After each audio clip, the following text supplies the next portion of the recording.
Hey, it's JC. Welcome to Urban Knife Guy, where we explore the urban lifestyle and jungle survival.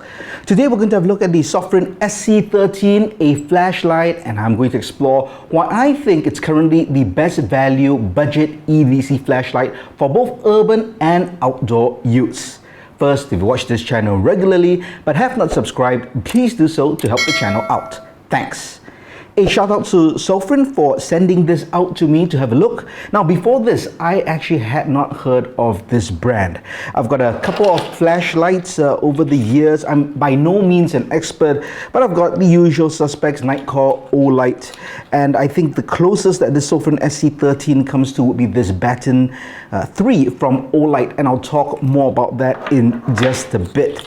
So I do have flashlights on my EDC kits and my various gear and my loadouts. But first time with this, and I was actually pleasantly surprised. Now this would fall under the budget range, but in terms of the function, value and quality, I think you get much more than you pay for. Let's have a look inside. It comes in a very simple carton box.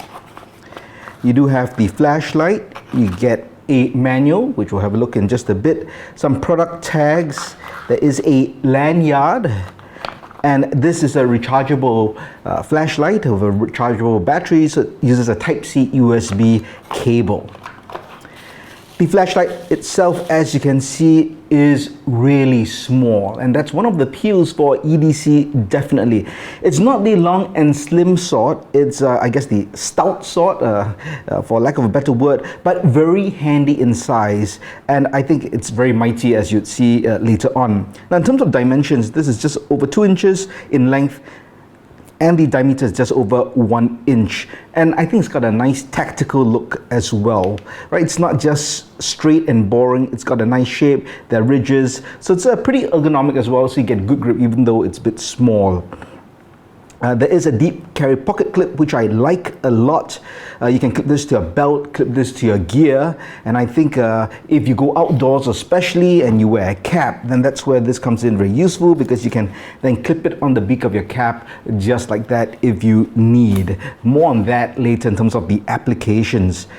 Now, there are actually quite a lot of functions with this flashlight. Now, budget flashlights, you generally get maybe 2 or 3 different modes on how you can use them. But this, you actually have 4 different lighting settings. And you also have a moonlight setting, which is just 1 Loomis. And you do that by pressing it, hold it, and you get that. You can't really see it here, but this is really very, I'll say, dim light. You can't really see far. I believe it's 6 meters is as far as you can go.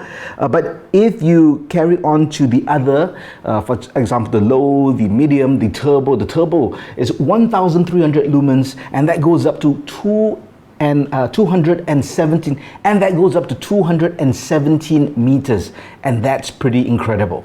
Well, I don't want to go too much into the specs. We can look at the instruction manual over here. And you can see they have the various types of lighting modes, and in terms of how far it can go, right? From 18 meters, 70 meters, 131 to 217, as I can said. So I'm not a technical light guy. I'm sure there are other channels which really break down and test the different lighting capabilities and exactly how many minutes or hours they last for. But I think in layman's terms, right? Over 200 meters for the throw for the flashlight. For such a small flashlight, that's pretty good. And of course, in different modes, you can go for different lengths of time. Of course, the brighter it is, the shorter amount of time. Now, one thing to note is because you've got so many functions, you need to be able to cycle in and out of the different functions. So you actually need to learn how to do that. As with most flashlights, what you have to do is you have to press and hold it for a while, click it to turn on and off, and then to cycle through, you press and hold. This also has a strobe function where you can double click and it would actually strobe, as you can see. You can also do a lockout, which means you can tap 3 times and it would actually lock out, meaning you can't actually turn it on unless you unlock it again with that triple kind of tap. So these are things that you actually have to learn, and actually it took me a bit of time, trial and error and practice just to remember that. So that's the only downside, but you get a lot of functionality that you typically will not get in such a small flashlight, and that's why I think you get good value. As mentioned, it is rechargeable, so you can just do that and plug that in, but it is a proprietary battery, so that's just the only thing to think about. So you can't just pop in a AAA or AA battery. Now, in terms of how you use it for urban and outdoor EDC, now for urban EDC, this to me is a pocket carry, or I guess a bag or pouch carry. It doesn't fit in your typical EDC pouches. For example, this is the Arc Rambler, a very popular sort of EDC pouch, and yeah, it's meant for the thinner, slimmer flashlights. As you can see, this won't really even fit, and even so, it doesn't fit all the way. And if you use something like the popular Viper 8, this is the VE18, that too will not fit inside. Well, I guess it would fit inside, but it becomes quite bulky, and if you have anything in this zipper compartment, it's going to really press. So if you really wanted to use a pouch like that, such as the Viper 8, then I would say clip it on the outside. You could probably do this. But that makes the loadout a bit bulky, especially if you're going to pocket carry. If this goes in a bag, then not so much a problem. This, of course, cannot go into an Altoids tin. It's too big for that, so it's not meant for that. But I should mention the back is magnetic. So that's pretty cool. And this is similar to the Olight Baton 3 as well. And I think that's a really good feature if you are working and you need the light held up and you do have something that's metal of the right height with this cabinet or pole or something, that works really well. So generally I would pocket carry this, but what I think it really shines is to be put in some kind of pouch like that. Whether it's an urban EDC, a bug out sort of pouch, or a survival jungle pouch, or just an EDC outdoor pouch, this would fit in very well. You could just slide it there. Depending on the slots, I'm sure it could fit in this way too, if I wanted. Yeah, a bit of a tight squeeze probably would go here, which is actually bigger. If not, that could go like that. And that fits, really well within that context for urban or outdoor pouch. Before I talk about the price and break down what I think is a great value for this flashlight, let's do a bit of testing. I'm in my studio now and it's in complete darkness. I'm going to turn on the lowest setting for the flashlight. And here we have. Can't really see much on camera. In the live view, I can see some illumination, but yes, on the camera, it doesn't seem as bright. Let's go to the next step up. And you can definitely see it's brighter. You can see a table over there, a case over there, some lights. Other than that, not so easy to see. Next up. Now you can see much brighter. And you can see quite a lot of details. But let's turn on the turbo. And you can see that brightens up a lot. And you can see all the way to the corner as well. Let's turn on the strobe. And that's how the strobe effect is. And I'll turn that off.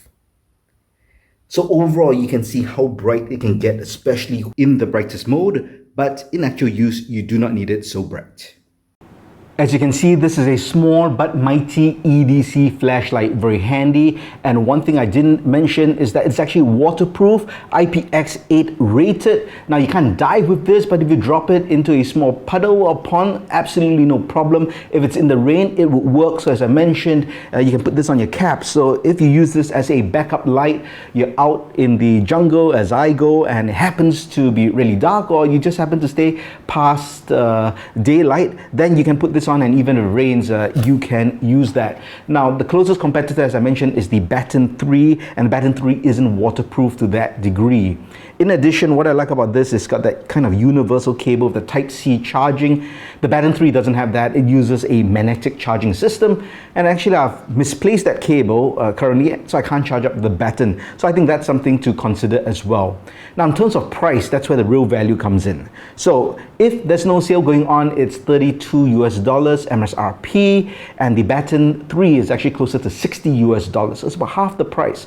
But right now, you can get this on offer. There is a discount going on, as well as an additional discount if you follow a link that I provide. So do check out the details in my pinned comment, or the description on how you can get this for 30% off. So that's $23 US. Now at that price, I think this is a bargain. You get a heavy duty, highly capable and functional EDC flashlight that is small, waterproof, rugged, super bright, multiple modes.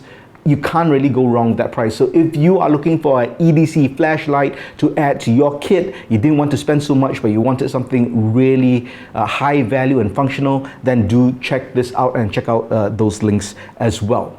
Well, let me know if you have experience with this Sofren SC13 and if you share similar thoughts. Well, if you liked the video, please give it a thumbs up, and if you like the content in general, please subscribe to the channel and hit that notification bell. Thanks for watching. Talk to you soon.